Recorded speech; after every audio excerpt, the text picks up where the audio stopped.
Dear students, in this video lecture, we'll talk about the performance analysis tools for the smart grid design. Let us study what is the key point of the different load flow studies. We know that load flow studies are very much critical to the system planning and the system operation. If we want to do any of the planning and the system operation, so these load flow studies will help us to design the system architecture. For example, the data which is on the peak load conditions, that will be assisted by the planners, especially in determining the size of the components. While expanding the load, if what kind of equipment is required in the expansion, those all situations are analyzed very effectively in the load flow studies. So the load flow studies, they will identify the line loads and bus voltages which are out of range. This is very important considered. So once the line flow study, load flow study, if you do, you can identify where the bus voltages are going out of the range. That can also be easily identified by this kind of studies. So basically this kind of study will assist especially the system operators in calculating the power levels at each generating unit, especially used in the economic dispatch, analyzing outages and other forced operating conditions and coordinating power pools. So these all are possible only by using the load flow study. So in the next video lecture, we'll study about what are the different load flow methods, like Newton reference. Those methods what we are using, Gauss-Seidel method, they are studied in detail in the next video lecture. So here we'll study in brief what are the uses of the load flow studies. So therefore, these load flow studies are basically used to assess the system performance and the operations under the above conditions whatever we discussed. Now let us compare what is the old load flow techniques what we studied already, we know, and what about the desired load flow technique. Because now, as by keeping the smart grid infrastructure in our mind, how the old load flow techniques are different as compared to the new desired load flow technique, that we'll see one by one. So in case of old load flow technique, the central generation, it is concentrated on the central generation. So from one space, one area, or one from one type of generation, we used to generate the power, and the same generated power is distributed, transmitted as well as distributed. But in the new desired load flow technique, even though it is not as far completely not different, but it is also based on the distributed generation control. So along with the central generation, we are including the distributed generation control, and because of that we need some distributed intelligence there, because the different renewables are connected to the grid. Therefore, the new load flow technique, whatever we are trying to propose, that must handle these all are issues. So, in old load flow technique, they are load flow techniques are designed by using the Kirchhoff's laws. But here, in case of new load flow technique, desired new load flow technique, whatever we are going to propose, those load flow techniques, maybe they are incorporated with some electronics into that. So here in old load flow technique, the power generation is according to the demand. So we are going to generate the power based on the demand. But here the controllable generation, fluctuating random sources and demand in dynamic equilibrium. What the meaning is, so as the renewables are connected to the central grid, the generation is not fixed here, because sometime the wind power, it may give maximum efficiency, sometime it may give poor efficiency when the wind is not there. So in the solar power generation, only it will give the solar energy during the daytime, so we cannot get the solar power in the night time. These all are the issues. So controlling of the generation is not very poor in case of, very perfect in case of the new technologies, because it is seasonably. the overall motto is to generate the maximum power.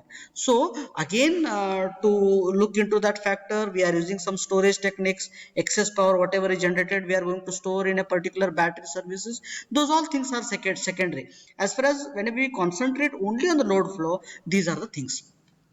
The manual switching and trouble response usually we do in case of old load flow technique, but here in case of smart or new desired techniques, automatic response and predictive avoidance are used. So the simulation and response tracking is there in old load flow technique, but in new load flow technique we are going to use the monitoring overload against the bottleneck. Now let us look into the what are the challenges to load flow in case of smart grid, and what is the weakness of the present load flow methods. Already in the last slide we compared the old load flow technique with the new load flow technique. Now we will look into what are the new challenges what we have in the desired load flow, new load flow techniques, and what are the weakness of the present or the old load flow technique. We will see that. So some other features are to be considered in the development of new load flow technique, because our requirement is different. So based on our requirement, we need to strengthen, we need to enhance the features of the load flow technique. The very first condition is the condition adaptiveness of transmission and distribution to accommodate load flows comprising renewable generation. This already I discussed. So what happens is in every level, it may be at the transmission level or at the distribution level, the load flow techniques must adapt to the situation, because as it is incorporated with the renewable generation, so condition adaptiveness is required, especially in case of transmission and distribution. Then the self adaptiveness to ensure the proper coordination. So coordination is required, interoperability is required, so self adaptiveness is required as the different renewables are integrated into that. Then high impedance topology matching, for especially for distribution network, with the randomness and uncertainty, requiring the intelligence analytical tools. Since the reverse flow technique is possible already, then the use of FACTS devices to power electronics, which are building blocks, which are very much essential in case of the reverse flow method. Next, we'll study to enhance the load flow capabilities. The smart grid load flow process must consist of the following steps.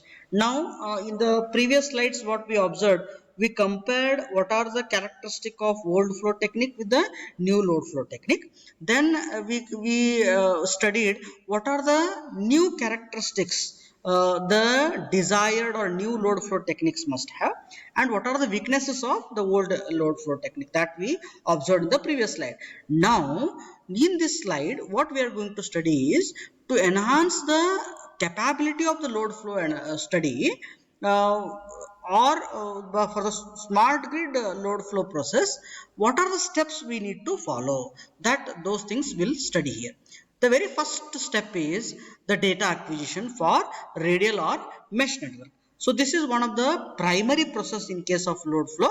So we need to acquire the data from the possible nodes, because sensors are placing a very important role here. The level of sensing also matters in case of the load flow analysis. The second point is existence of connection of data to assure network feasibility. This is the most important parameter.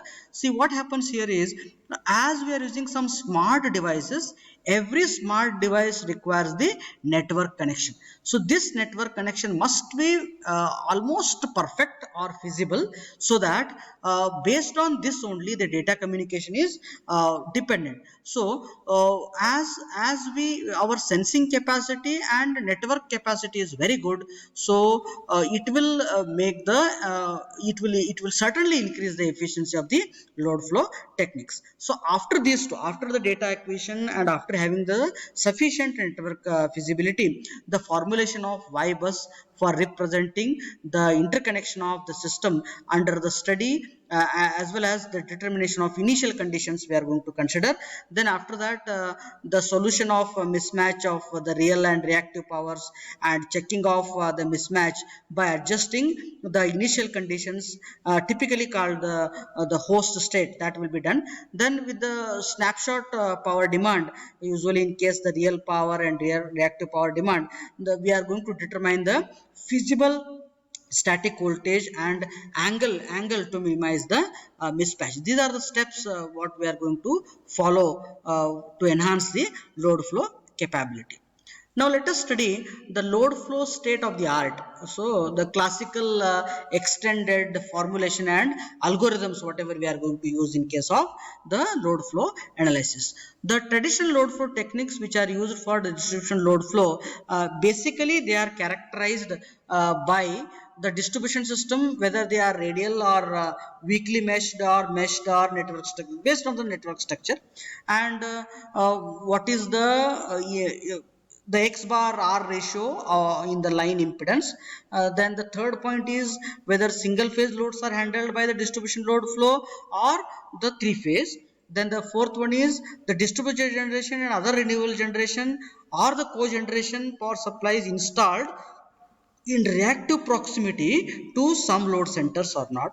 These are the points we are going to highlight. And the distribution systems with many short line segments, most of which have the low impedance values also. So these are the some points we are going to highlight in case of the load flow analysis. Then for the purpose of load flow study, we model the network of buses which are connected by the lines or switches connected to a voltage specific source bus. Each bus is having the corresponding load composite form which are consisting of the inductor, shunt capacitor or the combination.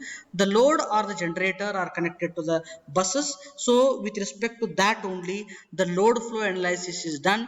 By using the load flow analysis, we are going to understand the healthy condition of the power system, as well as it will be very much useful for planning or for enhancing the capability of the power system. So this is the introductory part of the analysis tools whatever we are going to propose for the smart grid design. So in the next video lecture, we are trying to highlight on the what are the three different performance analysis tools, especially the load flow analysis tools, whatever we are using for the analysis of load flow in case of the power system. Basically, we are going to study on the Gauss Seidel and the Newton reference and fast decouple method, how these old techniques are mapped or adapted to the next new generation, whatever we are going to plan for the smart grid. Thank you.